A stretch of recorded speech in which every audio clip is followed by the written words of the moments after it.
Seja bem-vindo ao Conselho Consultivo. Amanhã pode ser um dia decisivo para a Grécia. O Eurogrupo volta a reunir-se pela quinta vez em pouco mais de uma semana. Os credores admitem que ou há acordo ou a Grécia pode sair da zona euro. As negociações arrastam-se há quase 5 meses e foram ultrapassados todos os prazos. Os ministros das Finanças garantem que a reunião de amanhã vai mesmo ser a última. O ministro de Malta admitiu mesmo que ou há um entendimento sobre um documento ou não há acordo e, nesse caso, assegura, a Europa vai começar a olhar para o que vem a seguir, ou seja, a saída da Grécia da zona euro. No entanto, fonte comunitária disse ao Económico que houve quem também criticasse as propostas da Troika. Na terça-feira termina a extensão do resgate à Grécia. No mesmo dia, Atenas tem de pagar 1.600 milhões de euros ao FMI, mas a instituição já desvalorizou um possível incumprimento, até porque as regras internas permitem alguma tolerância. É um dos temas em análise neste Conselho Consultivo pelos comentadores do ETV, António Gaspar, Mário Caldeira Dias e Rogério Fernandes Ferreira. Bom dia a todos e muito obrigada pela vossa presença neste Conselho Consultivo. Rogério Fernandes Ferreira, acredita que amanhã vai mesmo ser a última reunião para falar da Grécia? Não é um problema de acreditar. Eu espero que assim aconteça. Acho que estamos a jogar neste momento um jogo bastante perigoso, eu diria, quer para a Grécia, mas também para a Europa. E, portanto, era muito bom que, de facto, houvesse aqui o bom senso de ambas as partes para se chegar a um acordo muito rapidamente. Esta situação de impasse é que é péssima, inclusivamente é péssima também para Portugal, porque isto tem consequências, obviamente, ou pode ter, para Portugal. Portanto, se o bom senso imperar, espero que amanhã, de facto, haja um acordo. Mário Caldeira Dias, tudo adiado outra vez. Sim, Faço-lhe a mesma pergunta. É amanhã que se resolve o impasse? Vai, mas não se resolverá o impasse, resolverá no imediato, empurrar-se um pouco. Porque se a Grécia sair do euro, não sai necessariamente da União Europeia. Portanto, vai ficar ali como um foco de grande instabilidade política e social, e a Europa não vai cruzar os braços e vai ter que fazer alguma coisa, e isso custará sempre bastante dinheiro, não é?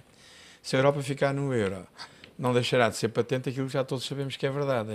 A Grécia não tem um nível de produto económico e um nível de coleta fiscal suficiente para sustentar as suas despesas públicas, não é? Que não existem.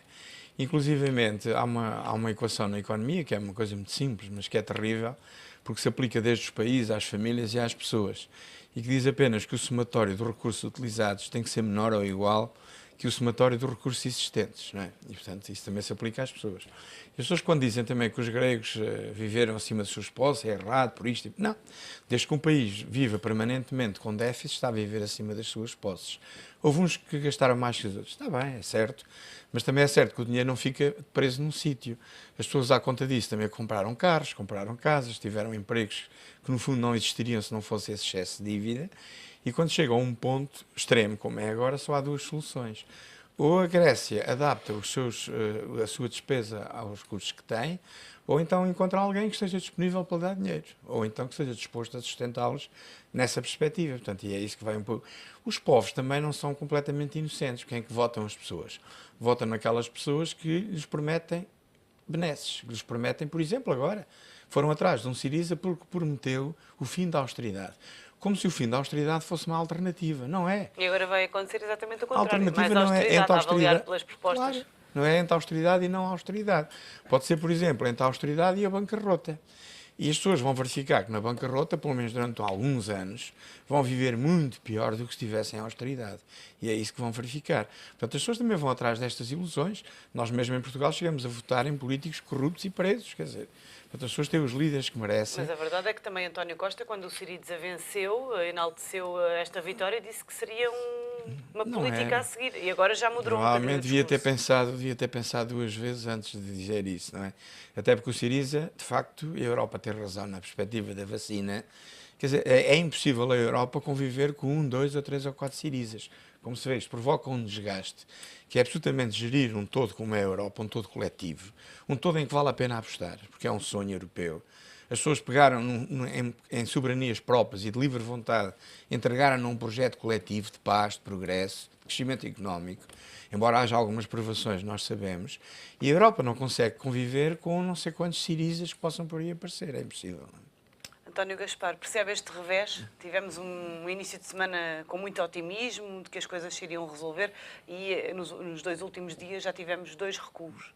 Olá, Sandra Maria. A Grécia está a jogar um jogo duplo, portanto, do lado político e do lado financeiro, do lado económico, não é? E baseia-se, digamos, esse jogo naquela velha máxima que nós aprendemos, enfim, quando entramos para a banca, de que se deves 100, o problema é teu, se deves 1 milhão, o problema é do banco. Ou seja, eles tentam fazer perceber, digamos, esta questão, que o problema é dos credores. Porque os credores é que têm milhões e milhões e milhões de lá de lá. Aliás, os bancos, como nós sabemos, os bancos franceses, os bancos alemães, tiveram muitos milhões de lá de lá, já não têm, porque, entretanto, as tranches que têm sido emprestadas à Grécia vão, mas vêm logo para Frankfurt e para Paris.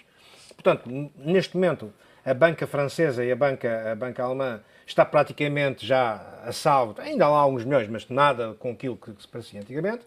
Mas há aqui também uma situação que é muito importante e que eu vejo muito pouca gente falar nela, que é o seguinte. Nos últimos dias, nas últimas semanas e nos últimos dias, o Banco Central Europeu tem tentado injetar liquidez no Banco Central grego. Ora bem, para mim, é mais grave essa situação de incumprimento dos gregos de pagamento ao Banco Central Europeu do que propriamente o pagamento a todos os credores. Já temos o Bundesbank a queixar-se. Não é só, quer dizer, e os outros não se queixam, mas estão a perceber a realidade da situação, porque, repare, se houver um final do programa, até o final do programa, até o dia 30, não haja uma situação clara para a Grécia, automaticamente o Banco Central Europeu não pode, até por, digamos, por os estatutos do Banco Central Europeu, não pode emprestar mais dinheiro ao Banco Central da Grécia. Mas tem sido todos os dias. Não, mas agora pode ser, até acabar o programa, não é? Portanto, mas quando o programa acabar, se não houver uma nova, digamos, um novo entendimento, o Banco Central Europeu, pura e simplesmente, de acordo com os seus estatutos, não pode emprestar mais dinheiro ao Banco Central grego. Portanto, não havendo dinheiro no Banco Central grego, não há disponibilidade de liquidez para a banca, e veja-se o que tem acontecido, a corrida, digamos, aos levantamentos e aos depósitos nos bancos comerciais da Grécia. Que será agravada ainda mais. Não, depois daquilo, digamos, vai criar uma rebelião porque as pessoas querem o seu dinheiro, mas os bancos comerciais não têm, porque está no crédito, não é? Porque, vamos lá ver, os bancos fazem um papel de intermediação entre o crédito entre os depósitos que recebem dos seus clientes e a aplicação em crédito. E o que é que acontece? Acontece aqui o risco de liquidez. Ou seja, não é um risco, digamos, de incumprimento, mas é um risco de liquidez, em que os depositantes, de uma vez em grande escala, vêm querer os seus depósitos e, como o banco tem emprestado em crédito, não conseguem emprestar. Portanto, há aqui um conjunto de situações, e mais ainda uma outra situação que eu gostava de referenciar, que é a seguinte. A Grécia representa 2% do PIB da União Europeia. Se a União Europeia não é capaz de resolver um problema de um pequeno país que representa 2% do PIB, imaginamos nós, no caso se fosse a Espanha, por exemplo. Caía, digamos, o euro e caía, se calhar, a União Europeia, não sei, quer dizer, eu imagino o que não poderia acontecer. Portanto, eu acho que esta situação, para mim, já se prolonga há muito tempo, já devia ter sido encontrada uma solução. Se calhar há uma flexibilização mais por parte das entidades, sobretudo o Conselho Europeu, Comissão Europeia, Banco Central Europeu e, enfim, o Parlamento Europeu. Já se devia ter encontrado uma solução. E não vejo como é que estas pessoas todas a pensar, tantos presidentes de tantas instituições a pensarem, não chegaram ainda a um acordo, a uma situação para resolver este problema de um país que representa só 2% do PIB europeu. E essa é uma das grandes questões que se colocam, porque o Syriza e o primeiro-ministro grego diz que fez aquilo que tinha a fazer, que ultrapassou algumas das linhas vermelhas. Porque é que este impasse não se resolve, na sua opinião? É cada um a tentar salvar a sua face? Repare, neste momento as posições são relativamente antagónicas. De facto, o governo Syriza, que está a negociar com as instituições credoras, entende que há medidas que mais austeridade, de facto, não alinha, de facto, em mais austeridade e, portanto, apresenta propostas que estão muito mais ao nível do aumento dos impostos e das receitas do que ao nível da contenção das despesas. Do lado das instituições europeias, passa-se exatamente ao contrário. E o que é um facto, e nisso julgo que as instituições criadoras têm razão, a Grécia não tem uma máquina administrativa fiscal que permita cobrar as receitas que provavelmente se resultariam das propostas do governo. E, por outro lado, a austeridade que querem as instituições europeias está muito mais ao nível das despesas do que ao nível das receitas. Neste particular, de facto, Portugal fez aqui um pouco, e fazendo a comparação, um pouco o trabalho de casa, quer dizer, a economia paralela tem vindo a diminuir, mercê de uma série de mecanismos que foram sendo criados, nomeadamente esta questão da e-fatura, são coisas que, de facto, na Grécia não existem. E, de facto, todos estes problemas têm também a ver com esta falta de capacidade da máquina administrativa grega para cobrar receitas. Portanto, quando, de um lado, temos, temos as instituições europeias a querer austeridade e contenção e reformas estruturais ao nível das despesas, temos, por outro lado, o governo Syriza a entender que esse não é o caminho e, portanto, a sugerir aumentos das receitas. E mesmo assim, não em todas, como se sabe, também se está lá a discutir a questão do IVA na restauração, saber se aumenta para a taxa normal ou não. Portanto, são este tipo de problemas e é neste tipo de questões que, de facto, não se entra em acordo. É o caso das pensões. De um lado temos o governo de Syriza a não querer tocar nas pensões e do lado das instituições criadoras, de facto, com o entendimento de que as reformas devem começar por aí. Aliás, diz-se que vários setores empresariais gregos têm contactos privilegiados junto do FMI e que foram mesmo esses grupos que pressionaram devido à elevada carga fiscal de que se estava aqui a falar. Pode ser, eu não acredito que os grupos... Quer dizer, de facto, os gregos podem ter algumas empresas importantes na área dos transportes marítimos, eventualmente na área do turismo, que é de facto a parte da economia que funciona, mas não acredito que eles tivessem assim tanto poder capaz de pressionar o próprio Fundo Monetário Internacional. Eu julgo que a questão é outra. Por um lado, o Fundo Monetário Internacional é composto, quando a Merkel teve a ideia de introduzir o Fundo Monetário Internacional nas discussões, terá feito aquilo também para introduzir uma linha que extravasasse os problemas apenas dos compromissos europeus, da necessidade de compromissos europeus. E nesse aspecto podia ter alguma razão. Só que o Fundo Monetário Internacional é constituído por a generalidade dos países do mundo, não é? Onde estão países pobres, onde estão países emergentes, onde estão países com dificuldades económicas muito grandes e com grande escassez de recursos. E que olham para um Fundo Monetário a enterrar recursos na Europa, que apesar de tudo tem um rendimento per capita que ainda agora é igual ao nosso, tem reformas e salário mínimo superiores ao nosso, e tudo isso. E olharem do ponto de vista do Conselho de Administração do Fundo Monetário para uma instituição a enterrar esse tipo de recursos numa zona rica do mundo, porque nós temos, e é natural que nós fazemos uma avaliação relativa das coisas, não é? Mas em termos de avaliação absoluta, há certamente a grande parte ou quase totalidade da humanidade vive muito pior do que vivem os gregos ou os portugueses hoje. Portanto, esse é um problema. O outro é aquilo também que o Rogério estava a dizer, que o problema da coleta através da diminuição da despesa é certo, não é? É a despesa que se ia fazer e não se faz, logo os recursos ficam disponíveis para outra coisa.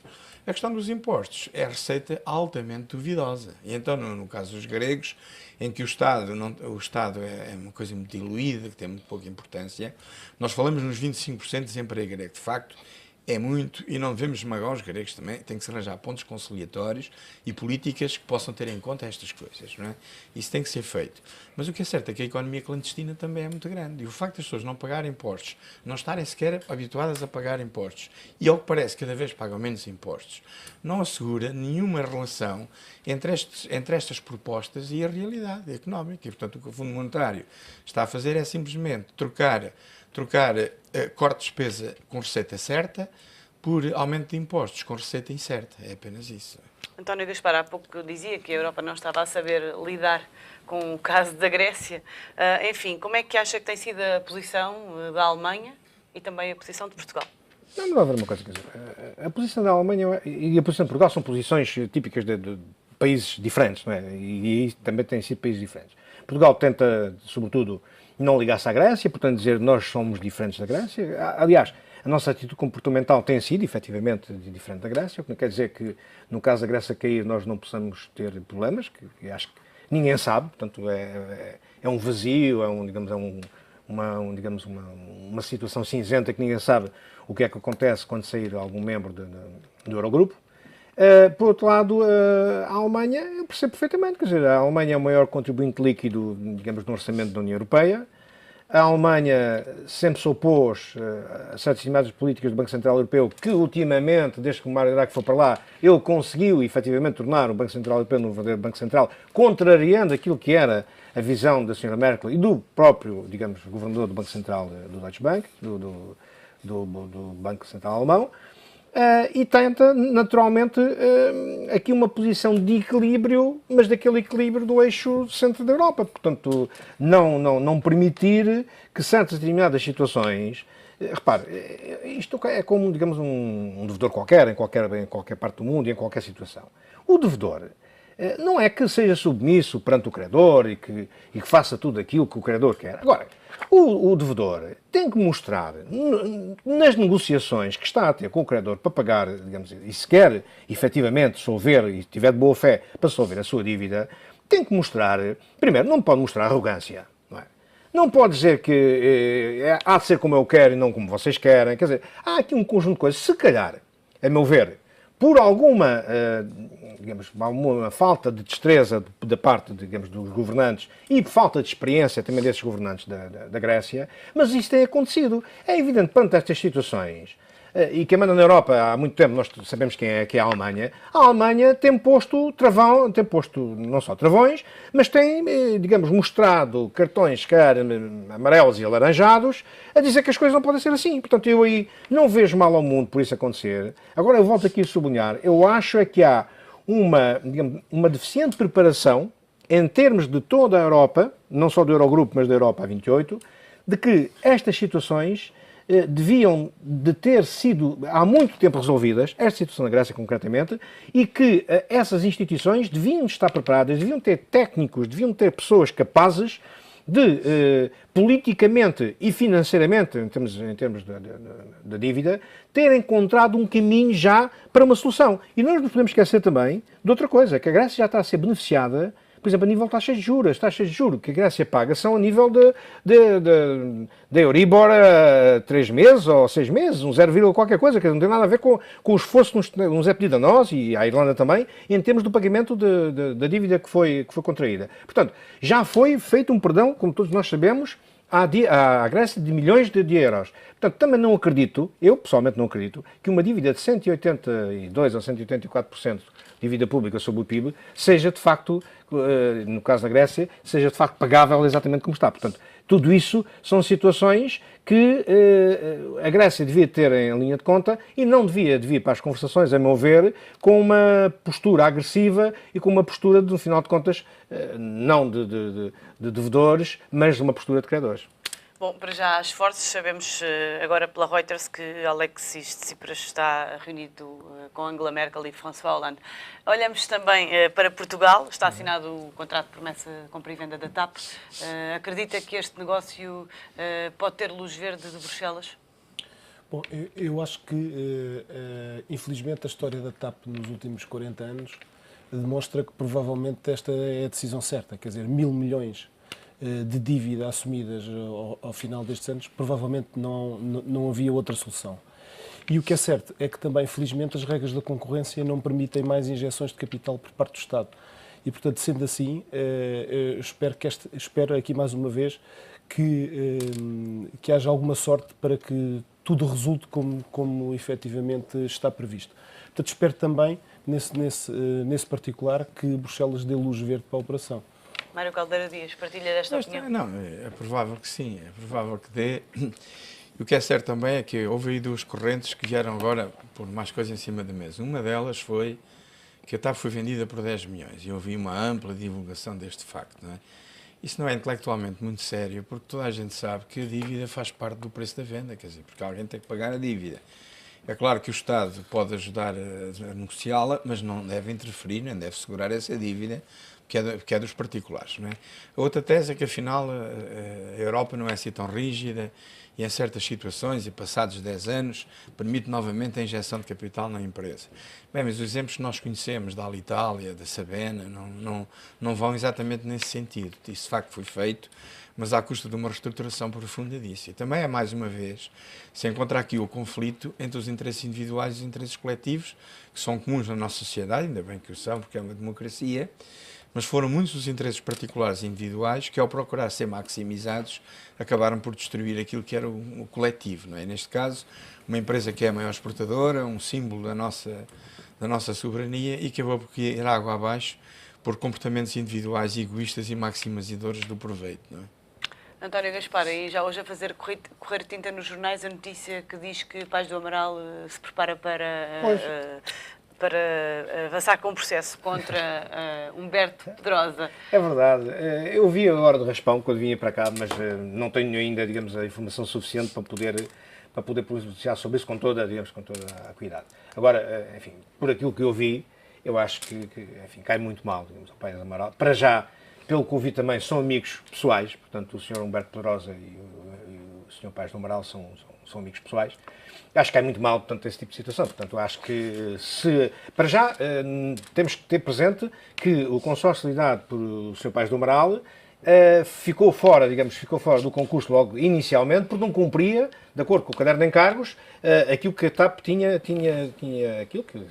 aquilo que o Governo, o Ministério da Economia, tinha estipulado para concorrer. Portanto, a partir daí, se ficou fora por não cumprir o caderno de encargos, não tem nada que vir agora dizer que é falta de confiança, porque é má fé, ou porque é o que quer que seja, não é? E depois, quer dizer, acho que cai muito mal dois empresários portugueses, muito conhecidos e importantes no meio empresarial português, virem, dois não, quer dizer, um, porque o Sr. Humberto Pedrosa, que eu saiba, não disse nada até agora, mas o engenheiro Paes do Amaral vir dizer uma coisa dessas, quer dizer, cai muito mal a ele e cai muito mal no mundo dos negócios em Portugal. Portanto, eu acho que essas situações, se acaso, portanto, ele se sente lesado e se quer levar as coisas para a frente, primeiro tinha que falar, uma vez que são amigos pessoais, falar com o Sr. Humberto Pedrosa. Se não chegassem a um acordo, então as coisas iam, enfim, para o tribunal, para o que ele quisesse, mas longe dos holofotes, quer dizer, dos jornais e das televisões.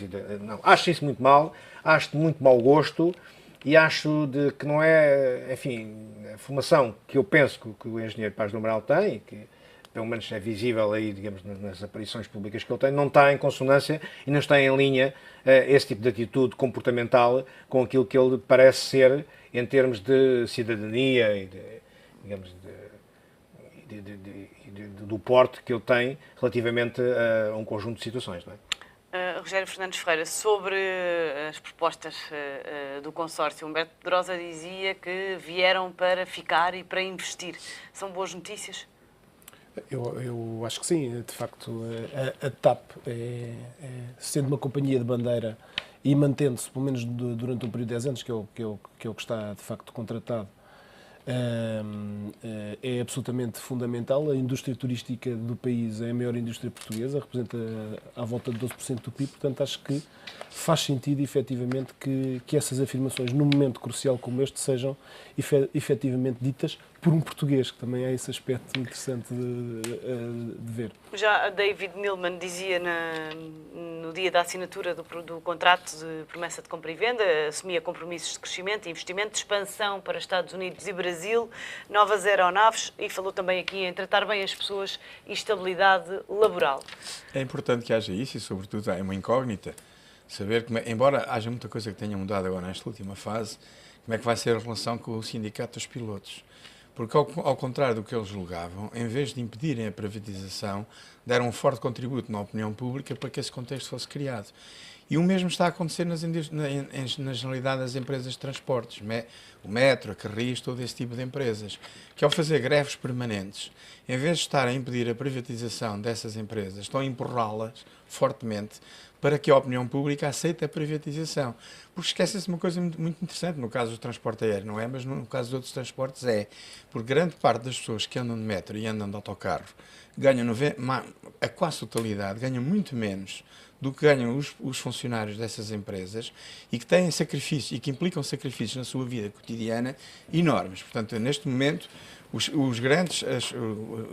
aqueles que contribuem mais para que seja aceito na opinião pública um processo de privatização das empresas de transportes é o comportamento dos sindicatos dessas empresas, ao contrário do que eles julgam. Não é? Sobre a questão do hub em Lisboa, David Milman dizia que a promessa era para 30 anos, mas que ele poderia falar em 100. Mas à partida, normalmente, estamos num período agora da chamada lua de mel, não é? E na lua de mel é natural que essas declarações de amor venham mais ao de cima, não é?